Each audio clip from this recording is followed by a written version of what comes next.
Исәнмесез, сез татарлар тапшыруын карыйсыз. Мин Эльвира Хөснетдинова, сезне сәламләргә бик шатмын. Бүген безнең программада Шәхесләр сәхифәсендә Рафаэль Мустафин. Минем өчен менә язучы өчен китап чыгу ул үзенә күрә бер туй шикелле, бәйрәм шикелле. Муса Җәлилнең кызы һәм оныклары аның туган ягы Оренбург өлкәсе Мустафа авылында. Это важное место для нашей семьи. И тут проживали и Хадича, его младшая сестра, и старшей сестры дочка Елена Павловна. Татарлар фондыннан сәхифәсендә Алман иленә, Плётцензее төрмәсенә барырбыз. 1944 елның 25 августында нәкъ менә шушы төрмәдә бөек шагыйребез Муса Җәлил һәм аның көрәштәшләре хөкем ителгән. Тыйнак зыялылык, бу төшенчә аны тулысынча тасвирлап бирә иде диләр аның турында. Татар язучысы, әдәбият тәнкыйтьчесе, публицист, редактор Рафаэль Мустафин турында сүзебез. Ул каһарман шагыйрь Муса Җәлилнең тормышын һәм иҗатын тирәнтен өйрәнеп, укучыларга җиткерүче буларак та билгеле. Шулай ук Кабан күле серләре документаль бестселлеры авторы. Гомумән 36 китап, исәпсез мәкаләләр бастырып чыгарган ул. Шәхесләр сәхифәсендә Габдулла Тукай исемендәге дәүләт премиясе иясе Рафаэль Мустафин. Мин китапны яратуга түгел, табынам китапка. Минем өчен менә язучы өчен китап чыгу ул үзенә күрә бер туй шикелле, бәйрәм шикелле. Менә шуңа күрә бүгенге көндә китапның дәрәҗәсе төшү, китапка игътибар кимү минем өчен бик авыр кичерәм мин аны. Ул гыйлемле, кызыксынучан, төс кыяфәте белән дә, гамәлләре белән дә зыялы, интеллигент була. Затлылыгы бәлки нәселдән дә килгәндер. Әтисе сәнгать ярата, улына атаклы итальян рәссамы Рафаэль исемен кушкан. Рафаэль Мустафин ул вакыттагы Оренбург өлкәсе, хәзер Татарстанның Баулы шәһәрендә 1931 елда туган. Әтисе сугыш башланганның беренче төнендә үк фронтка китә. 10 яшьлек Рафаэль әнисе белән Ленинградта кала. Балаларны эшелонга тиеп җибәрергә уйлыйлар. Тик ул әнисеннән аерылмас өчен 3 тапкыр кача. Нәтиҗәдә Оренбург өлкәсенә бабасы янына кайту бәхетенә ирешәләр. Рафаэль Мустафин ике телдә иҗат итә, андый язучылар сирәк, ә бит әдәби татар телен ул үзлегеннән өйрәнгән. Рус мәктәпләрендә белем ала, укуны бик яраткан. И он мог бы стать и математиком, потому что он был первым по математике, и физиком, и химиком, кем угодно. Но вот тяга к литературе, чтение всего, что только было доступно, библиотека была неплохая. Вот это самообразование сделала из маленького деревенского мальчика вот то, чем он стал. Мәктәптә укыганда ук киләчәгенә тәэсир итәрлек бер хәл була. Әдәбият дәресендә мөгаллим дәрескә керә дә, Муса Җәлил турындагы битне әйләндерегез, бу хакта укымыйбыз, ул хыянәтче ди. Балалар куана, Рафаэль Мустафинны бу киресенчә борчуга сала. Безнең курстагына аны укыткан укытучы Габдулла Бытра иде. Без аны Габдулла Хәлфә дип йөртә идек инде, Хәлфә дип йөртә идек инде. Менә ул безгә Муса турында бик күп сөйләгән иде. Балаларны җыя иде дә, менә Муса 1 ел эчендә башлангыч мәктәпне бетерде дип сөйли иде. Муса Җәлил турында ул сөйләп бик сокланып, яратып сөйли иде. Мин Җәлилнең хыянәтче булуына һич ничектә ышана да, ничектә башыма да сыдыра алмадым. Мәктәпне тәмамлап Казанга килүгә Рафаэль Мустафин Җәлилнең дусты, язучы Гази Кашшафны табып, шагыйрь турындагы сүзләрнең дөрестлеген сорый. Әнә шул вакыттан бирле әлеге теманың бөтен тормышын билгели. Казан университетының тарих-филология факультетында белем ала ул. Баулы урта мәктәбендә укыта, өйләнә, хатыны белән студент чакта ук танышалар. Хезмәт урыннарын сана бетергесез, хатыны белән бергә Воткинский район газетасында эшлиләр. Казан телестудиясында әдәбият сәнгать тапшырулары бүлегенең баш мөхәррире, Татарстан язучылар берлеге идарәсендә җаваплы сәркатиб, Казан утлары Татарстан журналлары баш мөхәррире, Казан дәүләт университетында укыта. Бездә ул әдәбият теориясе, аннары инде әдәби публицистик жанрлар, әдәби тәнкыйть буенча лекциялар укыды, бик кызыклы, җанлы итеп укый иде. Студентлар бик ярата иде, чөнки ул бик зыялы, бик тыныч, шул арта таләпчән, һәм студентлар белән уртак телне бик тиз таба торган кеше иде. Иҗатны бер көндә туктатырга ярамый. Алайса каләм тутыга дип еш кабатлаган ул. Фән белән шөгыльләнгәндә дә әдәбиятны, иҗатны ташламаска ди. Чын публицист булу белән бер рәттән еш кына аңа тикшеренүче дә булырга туры килә. Муса Җәлил биографиясындагы билгесез фактларны эзләү өчен зур хезмәт башкарыла. Ул төрле илдә сәфәрләрдә була, Волхов сасыкларын җәяүләп уза. Төрмәләргә иреп чыктым. Мобит төрмәсеннән башлап, Тегел төрмәсе, Плецензей төрмәсе, Менә камералар, таш, капчык, цемент урындык, цемент стәл, бәләкәй генә тәрәзә өсте. Һәм шунда кирип чыгу белән әле 5 минутка гына кирип чыгасың, шунда да әле инде чирканчык тәндә үтә инде. Ничек монда ышанмыйсың? Менә ничек ышанмыйсың? Менә кеше шулар аша үтеп, шундай шигырьләр язылган. Муса Җәлилгә бер тап төшерүчеләр, биографиясына тап төшерүчеләр булган булды. Шул елларда ул нәрсәне бик начар кабул итәдер, бик җәкәй аның бәрәдер. Ул миңа бер тәкъдим белән чыкты. Әйдә әле без синең белән Муса Җәлилнең әсирлектә булган елларының тарихын, көндәлек тарихын, көндәлек хронологиясын язык дип. Без аны яза башлаган идек 2009 ел, 10 елларда. Ләкин эшне бетерә алмадык.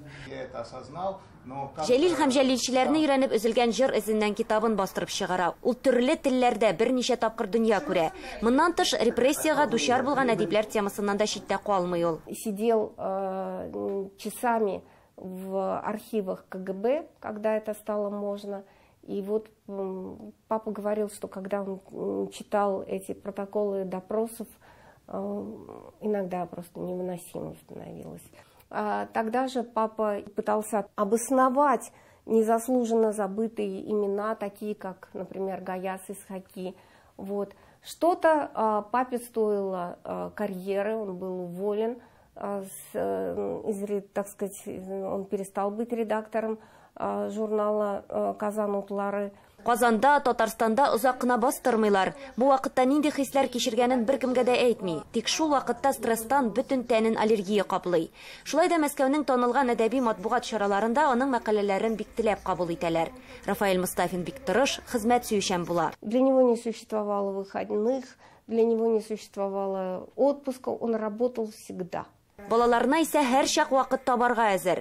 Бергәләшеп күл буена баруларын, урманнарга еш чыгуларын искә алалар. Он был замечательным человеком, он меня научил очень многому, можно сказать, почти всему, за исключением моего предмета, предмета всей моей жизни, химии. Күпләр әле аның шигырьләр дә язуын белмидер, тулы бер папка җыелган, тик аларны бастырырга теләми, чөнки үзе өчен генә язган.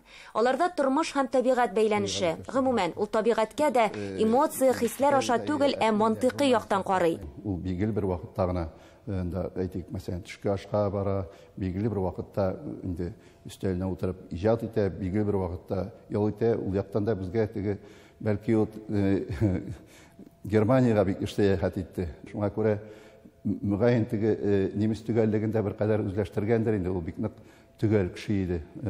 Ул яктан да безгә үрнәк. Ул киң кырлы шәхес була, публицист, язучы, төбәкне өйрәнүче, әдәби тәнкыйтьче, һәр эшне намусы кушканча башкара. Татарстан язучылар берлегендәге төрле җыелышларда, утырышларда безнең язучыларның иҗатлары тикшерелгән вакытта яки нидә булса кискен вакытларда үзенең төпле, тыныч кына, акыллы сүзләрен әйтеп куя да мәсьәлә хәл ителә. Менә шушындый арбитр буларак та ул бик күп чыгышлар ясады. Татарстан журналының атамасын да Рафаэль Мустафин үзгәртә. Гомеренең соңгы көненә кадәр әлеге басмада хезмәт итә ул. 4-нче стадиядәге яман шиш. Әлеге диагнозны оптимистларча кабул иткән. Хорошо помню, как вот 13-го я к нему прихожу, вот эту книжку, папа радуется, а я уже знаю, что у него были врачи, и там УЗИ смотрели, и мне уже сказали, все очень плохо, счет идет на дни. Вот, и, значит, я не могу остановиться, я плачу, разговариваю с ним и не могу остановиться, знаю, что это неправильно. Папа говорит, давай я тебе что-нибудь веселенькое расскажу. Вот это вот мой отец. Вот, 14-го его уже не стало. Ул төгәл кеше була. Үзе үлгәннән соң хезмәтләрен кая куярга кирәклеге турында исемлек төзеп калдыра. Кызы Асия һәм улы Марат әтиләре кушканча аларны архивларга урнаштырган. Ватанпәрвәр шәхес Рафаэль Мустафин ише киләчәк буыннарга да хезмәт итәчәк. Илгира Хөснетдинова, Татарлар, Казан. Сез татарлар тапшыруын карыйсыз. Программабызның 2нче өлешендә. Муса Жәлилнең кызы һәм оныклары аның туган ягы Оренбург өлкәсе Мустафа авылында. Это важное место для нашей семьи. И тут проживали и Хадича, его младшая сестра, и старшей сестры дочка Елена Павловна. Татарлар фондыннан сәхифәсендә Алман иленә Плётцензее төрмәсенә барырбыз. 1944 елның 25 августында нәкъ менә шушы төрмәдә бөек шагыйрыбыз Муса Жәлил һәм аның көрәштәшләре хөкем ителгән. Муса Жәлилнең туган җире, бала чагы һәм яшьлеге уку һәм эш урыннары буенча зур культурологик экспедиция булды. Анда шагыйрьнең гаиләсе катнашты. Шагыйрьнең кызы Чулпан Жәлилова, оныгы Татьяна Малышева һәм онык баласы Елизавета. Сәяхәтне шагыйрьнең туган ягы Шарлык районының Мустафа авылыннан башлап, өлкә үзәгендә дәвам иттеләр. 3 көнлек сәяхәт Орски шәһәрендә тәмамланды. Муса Жәлил туганнарының Оренбургтагы сәяхәте турында Фирүзә Сәләмова видеоязмасы. Көннең кульминацион мизгеле. Күренекле шагыйрь, Советлар берлеге каһарманы, Ленин премиясе лауреаты, якташыбыз Муса Жәлилнең һәйкәле янында туганнарының истәлекләре. Это важное место для нашей семьи. И тут проживали и Хадича, его младшая сестра, и вот живет моя старшей сестры дочка Елена Павловна, которая моя двоюродная сестра, и вот я и ее навещала, приезжала. Так что стародные такие, тем не менее. И внучка, и дочка, они первый раз, да. Но вот они тоже, как раз мы вчера делились впечатлениями, они тоже говорят, что вот что-то есть в такое магическое, в том, что ты посещаешь землю своих предков.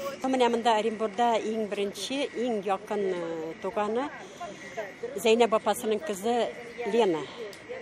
Ол инде безнең Оренбургда билгеле генә кеше. Ол укытты чит телләрне. Немец теле, английский укытты, француз телен яхшы белә. Такая неожиданная радость. И погода, кстати, очень хорошая, и люди радостные, много народу на митинг пришло. Волнительно все. Аерылганда миңа йөрәк дустым, бүләк итте чиккән яулыгын. Ул яулыкны мин яптым ярама, басар өчен агышын канымны. Куанысыннан көйе кызыл төстә яулык минем йөрәк түрендә. Сөйли миңа аның җылы назы һәм ялкынны сөюе турында. Мин чикмәдем дускай бер карышта. Батырларча алга атладым. Яулык шаһит сине һәм илемне йөрәк каным белән сакладым. 3 көнлек визитны оештыру белән Евразия, Оренбург хәйрия фонды һәм тарих туган якны өйрәнү губернатор музее шөгыльләнде. Оренбургда Жәлил һәйкәле янында истәлекле акцияга җыелучылар татар шагыйренең фашистлар әсирлегендә авыр язмышын искә төшерделәр. Жәлилнең кызы Чулпан Залилова бу көннәр гаиләләрендә иң кайгылы көннәр дип билгеләп үтте. Должна сказать, что эти дни всегда были очень тяжелыми для меня и для моей семьи. Это дни мы приближаемся к 25 августа, когда в этот день был казнен мой отец вместе со своими соратниками. Я очень благодарна оренбургцам и жителям Мусафино и вообще всем, которые помнят и почитают имя моего отца.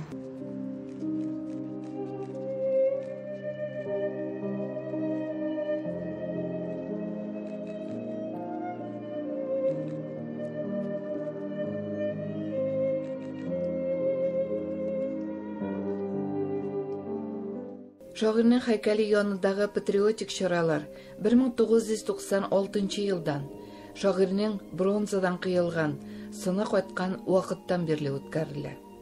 Мәдәни программа Оренбургның Мирхәйдәр Фәзи исемендәге Татар драма театрында дәвам ителде. Өлкә китапханәләре, архивчылар Муса Жәлилнең үз кулы белән язган тарихи документларны тәкъдим иттеләр. В Объединенном государственном архиве Оренбургской области бережно хранятся документы оренбургского периода жизни Муса Жәлиля. Здесь представлены подлинные документы за 25-27 год. На тот момент Муса Жәлилю 20 лет, и он уже занимает должность инструктора, уездного инструктора по работе с национальными меньшинствами. Документы интересны тем, что на них представлена личная подпись самого Муса Жәлиля. Документы написаны его собственной рукой, представлены. Это письмо инструктора Оренбургского уездного комитета Муса Джалили редактору газеты «Орские известия» о том, как он провел командировку в одном из аулов Орского уезда. Әтейімні үстірген һәм тұрмышында тіп юнәліш берген жерде. Бұлуыма бик шатмын. Біздің үшін әтейімнің истәлігін сақлаучы урынларға қабат бару бик мөһим. Бұл мөмкинлек үшін бик зур рәхмәт дейді экспонатларны қарағанда шағирның қызы. Әтесінің туған яғына қызы һәм ынығы белән килү Чулпан Залилованың күптәнге хыялы. Шағирның ынығы Татьяна фортепиано укытучысы, ә ынықшығы Елизавета скрипкада уйный. Музыкаға мөхәббәт мөгаен мирас итеп алынғандыр.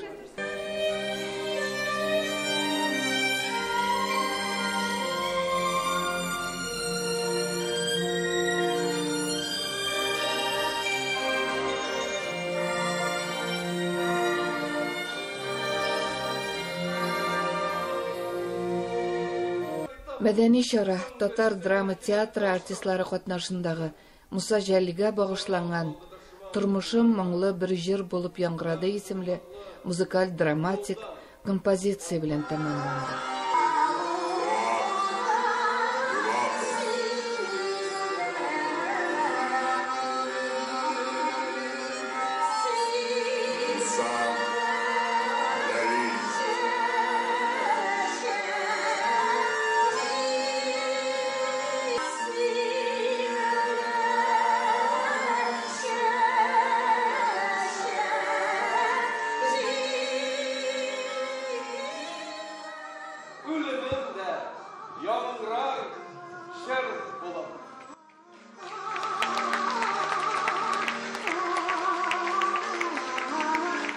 Оренбург өлкәсенең татар милли мәдәни мөхтәрияте рәисе Илдус Дәүләтов кунакларга рәхмәтен белдереп бүләкләр дә тапшырды.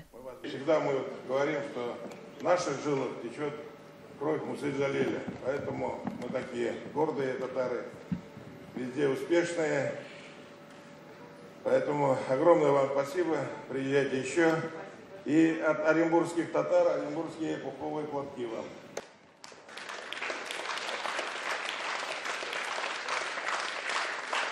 Мне понравилось очень. И было такое цельное впечатление. И мы, конечно, играли очень здорово. Особенно эти 11 героев, они каждый как-то воплощал характер, и было очень интересно. Соңарак Фаида гаилә әгъзаларының Оренбург китап нәшриятында басылып чыккан татар, рус, инглиз һәм немец телләрендәге Моабит дәфтәре китабы ияләре өчен автограф сессия оештырылды. Һәр кем кунаклар белән истәлеккә фотога да төшә алды. 3 көнлек сәяхәт Җәлилнең хезмәт эшчәнлеге белән бәйле Орск шәһәрендә тәмамланды.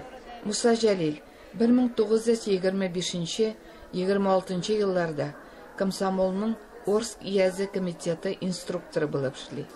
Оренбургдан Фириза Абсалямова, Ринат Абсалямов, татарлар.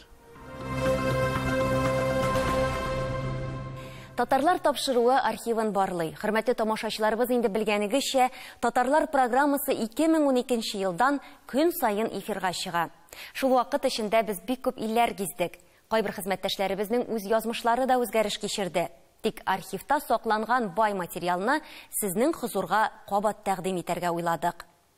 Көн туса яңалык, яңа очрашулар. Аларның берникадәре истә дә калмый. Бу мөмкин дә түгел. Телевидение аларны кабат искә төшерә, тойгыландыра ала. Хөрмәтле тамашачыларыбыз, без бүген сезне Берлин буйлап барган сәяхәтебезне карарга чакырабыз. Билгеле, анда булган очрашулар, хатирәләр мәңге онытыла торган түгел. Тапшыруыбызны Татарлар фондыннан дигән сәхифәбез дәвам итә.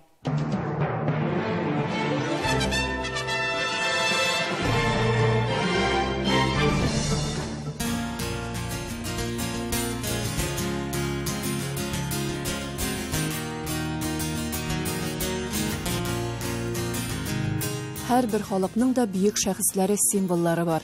Әгәр дөнья татар халкы турында азмы күпме хәбәрдар икән, безне күбрәк Җәлил буенча беләләр дигәнне ишеткән бар иде. Хак сүз. Бер төркем Европа илләреннән җыелган милләттәшләребез белән Плетцензея төрмәсенә юнәлдек. Бүген иң дулкынландыргыч көн. Төрмә сүзен әйтүгә үк йөрәк жу итеп китте. Германияга сәяхәт кылган һәр татар менә бу җиргә аяк басмыйчы калмыйдыр. 1944 елның 25 августында нәкъ менә шушы төрмәдә бөек шагыйребез Муса Җәлил һәм аның көрәштәшләре хөкем ителгән. Төрмәгә кергәнче без күкрәгенә Муса Җәлил һәйкәле төшерелгән футболка кигән егетне туктаттык. Рузил Закиров Алман иленең Бавария шәһәрендә гомер итә икән. Бәләкәй чактан аклы-каралы телевизордан менә шушы һәйкәлне күргәч йөрәк әллә нишләп китә иде ди ул. Аның кем икәнен үсә төшкәч белдем. Муса Җәлил аның өчен халкыбызның батырлыгы символы. Һәр вакыт Берлингә килгәндә мен бу Плötzensee безнең бөек шәхесебез, батырыбыз Муса Җәлилнең хөкем ителгән җиренә киләм һәм бар татарлар исеменнән үзебезнең шаһитебезгә, батырыбызга баш иябез. Татар халкының бөек улы каһарман шагыйрь Муса Җәлил. Муса Мустафа улы Җәлилов. Канлы бөек ватан сугышы 1942 елның июнендә Волхов юнәлешендә аларның часте чолганышка кала. Муса Җәлил каты яраланган хәлендә дошман кулына эләгә. Шул көннән ватанпәрвәр шагыйрьнең фашист тоткынлыгындагы газаплы һәм каһарманлы тормыш этабы башлана. Әйтеп бетерә алмаслык хисләр ташкыны белән тулды күңелләр. Мин тез чүкмәм катыл синең алда. Кыл итсәң дә, тоткын итсәң дә, кирәк икән үләм, аяк үрә, балта белән башым киссәң дә, дип бит ул алдан язып куйган кебек, һәм чыннан да башларын имеше безнең татарларыбыз горур булып, елмаеп үлгәннәр. Һәм без моның белән әлбәттә горурланабыз. А вот пол здесь до сих пор красный. Сколько прошло десятков лет, до сих пор не смыта кровь жертв фашизма. Муса Җәлил һәм җәлилчеләрнең яшерен оешма төзеп, фашизмга каршы алып барган героик көрәше турында дистәләрчә китаплар, романнар, повестлар, драма әсәрләре һәм поэмалар язылган, кинофильмнар да төшерелгән. Иң мөһиме, Җәлил һәм аның иптәшләре ахыргы сулышларына кадәр ватан алдында тугры булып калалар.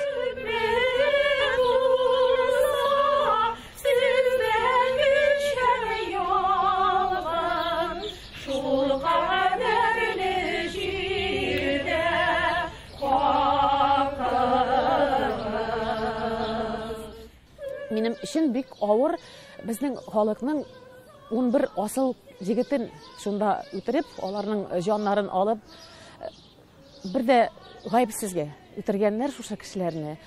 Авыр урын, әмма моны онытырга ярамый. Бер кайчан да онытырга ярамый. Мондагы сәяхәтләр безнең күңелебездә, минем күңелемдә шәхсән бернинди онытылмаслык шундый хисләр, истәлекләр калдырачак. Җырларыбыз дуга булып бирештән безнең каһарман батырларыбызга. Алар үлемсезләр.